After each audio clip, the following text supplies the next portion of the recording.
Quando a gente diz assim, ó, abram suas Bíblias, a gente está dizendo assim, ó, confira comigo o que diz a palavra do Senhor. Isso é para a gente conferir se tudo que eu estou falando aqui, você está lendo aí. Essa é a palavra de todo aquele que vem aqui e traz a palavra do Senhor. Confira comigo. Então, nessa noite, eu quero pedir, meus irmãos, que confiram comigo no livro de Gênesis, o livro da criação.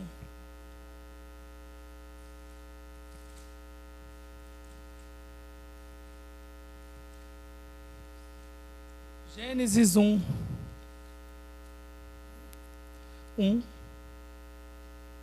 Princípio.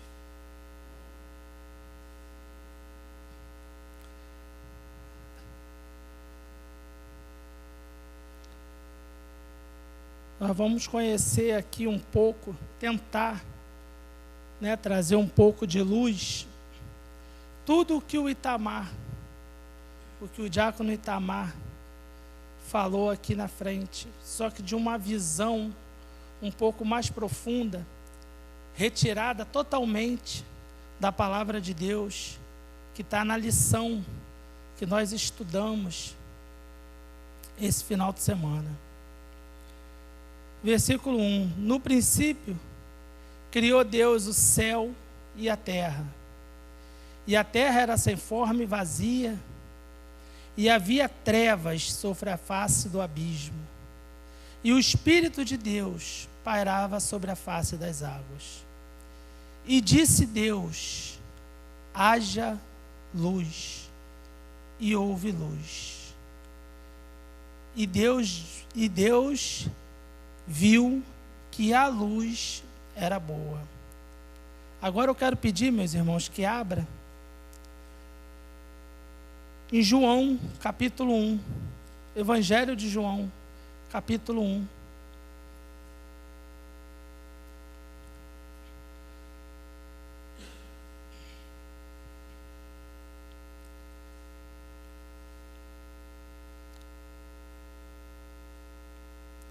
No princípio, Evangelho de João, só João. Capítulo 1. No princípio era o Verbo, e o Verbo estava com Deus, e o Verbo era Deus. E ele estava no princípio com Deus, e todas as coisas foram feitas por meio dele. E sem ele, nada do que foi feito se fez. Irmãos, no princípio, Deus cria o mundo. Deus criou o mundo através da sua palavra. O haja de Deus. Deus disse que haja luz. E houve luz. Deus disse que haja seres viventes, e houve seres viventes. Deus disse que haja separação de águas entre águas, e houve separação de águas entre águas. Deus, quando fez o mundo, Deus tinha um propósito. O propósito de Deus era gerar algo que os seres do céu não conheciam. Estava no princípio o Verbo. O Verbo era Deus, e o Verbo estava com Deus. Estava no princípio Deus Pai, Deus Filho. E ele estava no princípio com Deus, o Deus Espírito. Eram três. Deus disse: haja luz. E o haja é o verbo, é a palavra sendo lançada. É o poder de Deus em ação, é a vontade de Deus em ação. Jesus é o verbo. Nada se fez se não fosse por intermédio de Jesus. Tudo foi feito por Jesus. Tudo é sustentado por Jesus. No início estavam Deus Pai, Deus Filho e Deus Espírito. E houve no coração de Deus criar um ser para cuidar de tudo aquilo que Deus havia feito. Porque Deus viu que tudo que Ele havia feito era bom. Mas quando Deus faz o homem, Deus diz: é muito bom. Deus viu que o que Ele tinha feito era muito bom. Então, já não são mais três. Estava no princípio o Pai, o Filho e o Espírito Santo. Agora está no princípio outro ser, o homem. Uma criação, aquilo que Deus gerou no seu coração. Deus trouxe, através da sua palavra, a forma, porque o mundo era sem forma. O mundo era um caos, estava uma desordem. Deus organiza o mundo para um ser, para aquele ser que Ele vai criar. E Ele cria esse ser. E o Espírito Santo, na sua bondade, na sua felicidade, Ele deixa transparecer para Deus que tudo que Deus fez era bom. O Espírito Santo se manifesta para Deus de uma forma que, como ele se comporta no crente de hoje. Como o crente vê a sua santidade diante de Deus. Mas o homem cai, o homem peca. No princípio haviam três. O homem é gerado. Passam a ser 4 seres viventes. Um reina sobre a terra. Os 3 reinam sobre o céu. O homem cai e passa essa autoridade. Ele perde a autoridade que Deus tinha dado a ele. Deus disse que domine o homem sobre todas as coisas, sobre tudo. E o homem deixa transparecer a culpa na sua face, no seu comportamento. O homem se esconde quando Deus vem conversar com o homem, para que ele não veja que o homem estava nu. A nudez do homem é a vergonha da queda. Agora Deus traça um plano para que aquele ser que Ele gerou com tanto amor voltasse a ter comunhão com Ele. Então, Ele move o céu nesse plano, Ele move a terra e não encontra um só ser capaz de fazer e de cumprir com o quê? Com a justiça de Deus, porque pelo homem entrou o pecado no mundo, por um homem o pecado tem que sair. Por isso Deus amou o mundo de tal maneira, e Ele deu o seu Filho unigênito para que todo aquele que nele crê não pereça, mas tenha vida eterna. Porque Deus enviou o seu Filho ao mundo, não para que o condenasse, mas para que o mundo fosse salvo por ele. Quem crê nele e não é condenado, mas quem não crê já está condenado.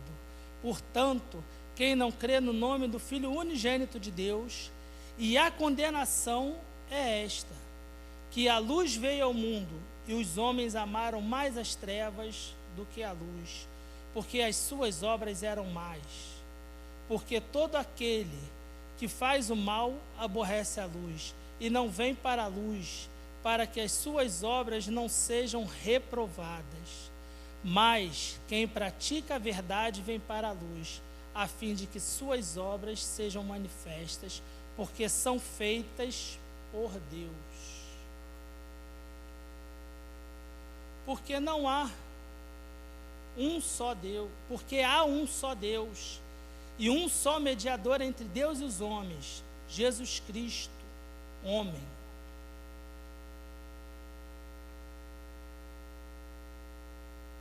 Muitas pessoas visitam as igrejas e levantam a mão como sinal de que desejam aceitar Jesus. E às vezes vão até à frente receber oração. Tudo isso é muito correto, muito bom. Porém, para que se efetue de fato a salvação, é necessário que o indivíduo reconheça-se como pecador e entenda que Jesus Cristo é o seu único Salvador, vindo assim arrepender-se de suas obras más. Porque não há salvação fora de Jesus, pois foi Ele quem morreu na cruz para redimir os homens de seus pecados. Às vezes a gente, como o irmão falou aqui, a gente vem à igreja, a gente vem com o coração despedaçado, com muita coisa ruim que o mundo tem oferecido. A gente vem buscar de Deus aquilo que a gente não pode encontrar lá fora. Comunhão, paz, felicidade, harmonia, vida farta, não farta de coisas materiais, mas farta no espírito. Porque Deus, quando se comunica com o homem, Deus se comunica, porque Deus é espírito, então Ele se comunica com o espírito. E ao criar o homem, Deus dotou o homem de livre-arbítrio. Isso é, condições para ele escolher e decidir, arbitrar tudo o que ele queira fazer. Assim, sendo o homem dotado de capacidade de fazer as suas próprias escolhas, tomar suas próprias decisões, optar por essa ou aquela situação de acordo com a sua vontade. Muito embora o Senhor tenha desejo no seu coração de que todo homem seja salvo, Ele não obriga ninguém a aceitar Jesus como Salvador. Deus, o contrário, apresenta-nos a sua palavra com dois caminhos: o caminho espiritual da humanidade, o caminho da salvação, que para o homem se torne ao estado primitivo de comunhão com Ele, e o caminho da perdição, o caminho que leva à ruína. Quando você entende esse capítulo do livro, irmãos, eu estou fazendo aqui um resumo do estudo do livro dessa semana, da lição dessa semana. Você tem a liberdade de escolha. Adão escolheu pecar. Adão escolheu seguir Eva. E com isso, Adão se afasta de Deus. Então Deus tem que colocar o plano que ele tinha feito desde o início, porque Deus é onisciente. Na sua onisciência, ele já visitou o futuro e já viu a queda de Adão, já viu a queda do homem. Então Deus gerou no coração dele: não, temos que fazer alguma coisa para resgatar a comunhão daquele quarto ser, daquele ser que foi criado pelas nossas mãos. Deus procura no céu, procura na terra, e Deus não acha ninguém com plena capacidade que seja de acordo com o propósito dele e que essa pessoa seja totalmente obediente e desprovida de seus pecados. Deus sabe que a humanidade caiu a partir de Adão. O destino era terrível. Então Deus coloca em plano, coloca o seu plano em ação. O plano de Deus envolve Jesus, envolve um ser celestial, envolve o Filho de Deus, mas também ele envolve o homem nesse plano. Deus chama Jesus, faz Jesus entender que só através dele que o homem conseguiria se consertar e voltar a ter comunhão com Deus. Ao passar disso daí, Jesus vem e faz o seu ministério. Jesus vem nos anunciar um novo e um vivo caminho, através da sua palavra, através do batismo, através da consciência de que nós estamos em pecado, e a partir daquele momento, não a lei nos resgataria, mas a partir daquele momento, a graça, o favor de Deus, o amor de Deus é quem resgataria o ser humano, quem traria o homem de volta a ter comunhão. Então Deus faz um projeto, e esse projeto ele coloca em ação o homem. Jesus cumpriu fielmente todo o propósito divino da salvação. Enquanto viveu entre os homens, pregou, ensinou, curou os enfermos, animou os desanimados, libertou os oprimidos. Assim, seu ministério, antes de subir para o Pai em suas recomendações finais, determinou aos seus discípulos que ficassem em Jerusalém, que do alto os revestiria de poder. A partir de então, deveriam sair para pregar o Evangelho por toda a criatura, por todas as aldeias e vilas e cidades e nações, até os confins da terra. Irmãos, Deus faz um plano e envolve o homem. O homem receberia de Jesus. Enquanto Jesus estivesse na terra, ele sendo homem, mas Deus, 100% homem, mas também 100% Deus, ele nos ensinaria o caminho de volta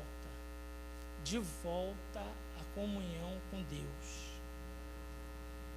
Mas quando Jesus volta ao seu lugar de origem, ele dá uma ordem à igreja. A igreja deveria permanecer em Jerusalém, até que do alto ele os revestiria de poder. Ele os enviaria um novo Consolador, aquele que estaria acompanhando todos os dias a humanidade. E ele é o responsável, aquele que fala no nosso ouvidinho: olha, esse caminho aí parece bom, mas esse caminho leva para a morte. Olha, não vai por aí, não faz isso. Se arrepende de tudo que você tem feito.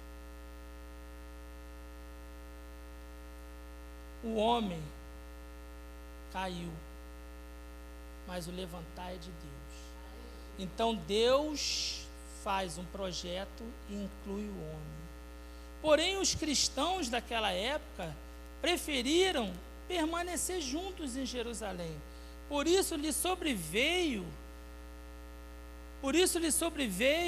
uma perseguição muito forte. Era a perseguição de Saulo. Saulo começa a perseguir a igreja, porque a igreja não estava obedecendo às ordens que Jesus havia deixado. Permaneça o Evangelho, permaneça em Jerusalém, até que do alto de revista de poder. Depois disso, saiam e pregue o Evangelho a toda criatura. O homem, não entendendo isso, o homem permaneceu em Jerusalém. Por isso Deus teve que pôr sobre eles uma grande e forte perseguição. Então, para eles escaparem da perseguição, do sofrimento e da morte, eles se dispensaram. Olha a mão de Deus agindo aí.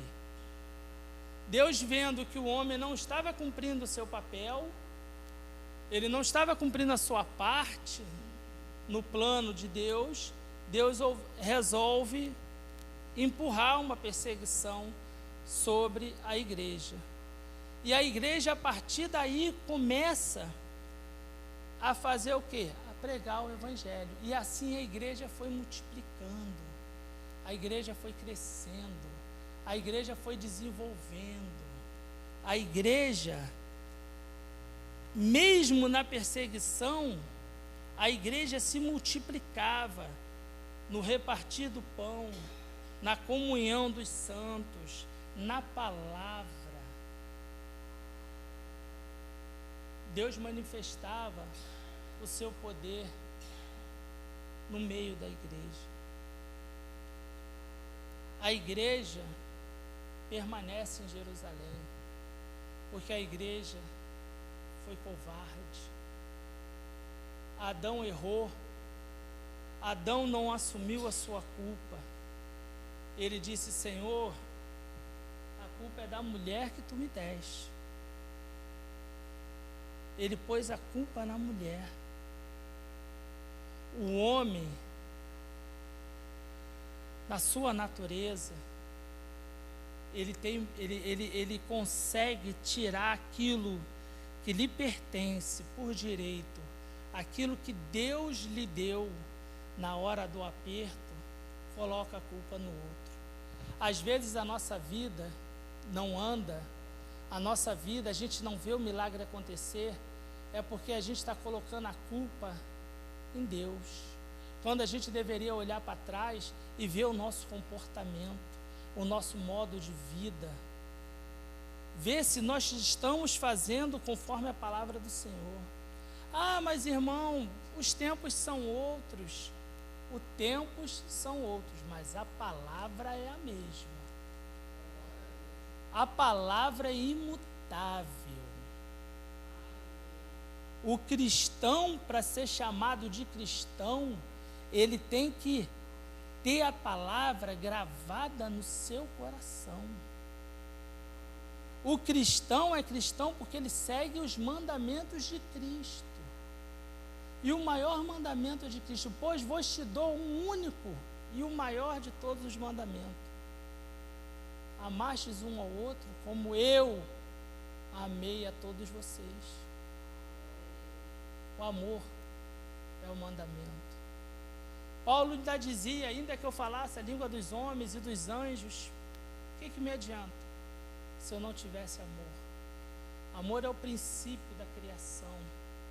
O amor é a continuidade, o amor é o perdão, é o favor, é a graça de Deus. Se hoje nós estamos de pé, é porque esse amor tem nos alcançado todos os dias. Porque o Senhor, quando olha lá do alto, Ele não olha para cada um de nós e vê o nosso rosto, não, irmãos. Ele vê o rosto do seu Filho cravado na nossa face. Ele vê o rosto de Jesus na nossa face. Ele vê o rosto do Filho, daquilo que Ele criou, daquele que Ele vinha conversar todos os dias ao cair da tarde. Que Ele perguntava: e aí, Adão, o que você fez? Você deu nome hoje para algum animal novo? Regou as plantinhas, nasceu uma flor nova. Esse era o Deus que vinha falar com Adão. Adão cai, é expulso do paraíso, mas Deus não abandona Adão. Deus mata um animal, arranca a pele de um animal e coloca em Adão. Para quê? Para tapar a vergonha da sua nudez, a vergonha do seu pecado.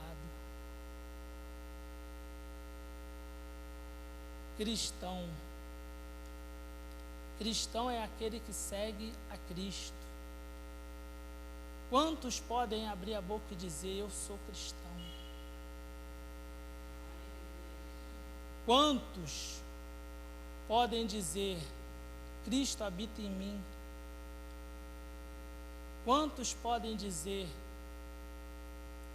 eu faço o que o meu Senhor manda. A minha vida está entregue nas mãos do Senhor. Será que o meu caminho é um caminho regresso? Ou é um caminho que vai me levar adiante? Porque se eu estou fazendo o caminho adiante, irmão, parece correto, mas ele leva para a morte. Eu tenho que voltar para trás. Cada dia eu peço, Senhor, me converte. Eu peço, Senhor, me dá mais amor. Aquebranta meu coração, Senhor, todos os dias. Porque se hoje eu fui cristão, amanhã eu tenho que ser melhor ainda. O dia de amanhã tem que provir o dia de hoje. Ele tem que ser maior do que o de ontem, para que o de depois de amanhã seja maior do que o que passou. Então o Senhor faz um plano e inclui o homem no seu plano. O homem precisa reconhecer, primeiro, ele precisa reconhecer Jesus Cristo como seu único e suficiente Salvador. Irmãos, quando você reconhece Jesus Cristo como seu único e suficiente Salvador, você tem que entender que Ele é o único. Deus, quando procurou no céu e na terra, Ele não achou ninguém, Ele achou Jesus. Foi Jesus a quem Ele chamou para esse ministério, para o ministério de vir nos salvar, nos mostrar um novo caminho, o caminho da salvação. E foi isso que Jesus fez. Foi exatamente isso que Jesus fez. E quando você se arrepende dos seus pecados, você está dizendo para o Senhor assim, ó, eu aceito tudo aquilo que o Senhor tem me ensinado. Eu entendo o tamanho do sacrifício que foi feito lá na cruz. Agora eu preciso me confessar. Eu preciso abrir a minha boca, porque o homem dialogava com Deus. Então eu preciso dialogar com Deus. Eu preciso falar para Deus, Senhor, pequei, errei, mas a tua graça me basta. A tua graça me basta, Senhor, porque sem a tua graça eu não subsistiria.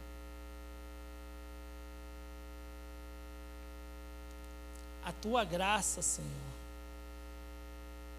tem mudado o meu modo de ver, o meu modo de sentir, o meu modo de viver. Porque no coração do cristão começa a ser gerado o amor. O amor pelo irmão, o amor pela palavra. A gente ouviu aqui domingo o pastor Paulo, pastor Marcos, pregando, Paulo, né? Pastor Paulo pregando e falando sobre né, o amor ao irmão. Difícil, irmão. Difícil, né? Ele fez um negócio aqui que achei muito interessante. Vira para o teu irmão do lado e diz para ele que você ama ele, que você dá a vida por ele. Cara, pastor, como eu vi gente suando aqui. Eu vi muita gente suando aqui. É difícil. É difícil, irmão. Jesus aceita o plano de Deus. Jesus vem como um homem. Resgata o homem do pecado. Tira o homem do estado que estava de vergonha e coloca de volta o homem no estado de comunhão com Deus. Como posso eu, me dizendo cristão, filho de Deus, renegar o sacrifício da cruz? Jamais eu posso renegar o sacrifício que Jesus fez por mim. Eu não posso dizer não tudo aquilo o que Deus tem gerado no seu coração e tenha posto para mim em condição de chegar aonde nós um dia chegaremos. Não sei se ainda em vida, mas voltar a ter comunhão com Ele. E naquele grande dia se assentaremos à mesa do Pai, comeremos e beberemos, ceiaremos com o Pai. Esse é o estado primitivo. Esse é o plano de Deus. O plano de Deus envolve a nossa vida, envolve o ser humano, porque o ser humano foi a quarta pessoa da criação. O ser humano foi o quarto ser. O ser humano não podia ficar fora dos planos de Deus. Agora Deus, que nos dá força, que nos fortalece todos os dias, para a gente compreender, para a gente entender o verdadeiro caminho, o caminho que leva à salvação. É difícil, irmão. É muito complicado. A vida está difícil. Mas se agarra com Deus, se agarra com Jesus. Clama o nome dele tem poder. Se todo cristão soubesse o quanto o nome de Jesus tem poder, talvez não passaria a metade do que passa. Talvez seria homens e mulheres de mais audácia, de mais coragem. Talvez a nossa vida teria sido diferente. Porque quando você vai ao batismo e você arrepende do seu pecado, você nasce uma nova criatura, você está renegando aquele velho eu, você está dizendo, olha, aquele fraco ficou para trás. Agora eu sou forte em Cristo Jesus. Agora eu sou forte porque Ele me amou, porque Ele me ama e Ele me amará. Deus abençoe. Em nome de Jesus.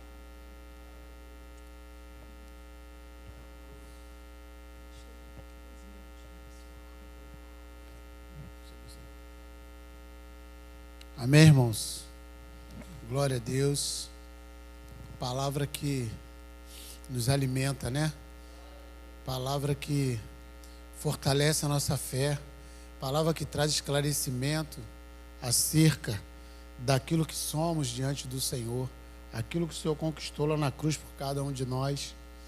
Então nós aprendemos muito com a palavra do Senhor. Amém? Vamos ficar de pé. Glória a Deus. Vamos agradecer ao Senhor por esta noite. Amém? Agradeço ao irmão Diácono Itamar, irmão Rogério.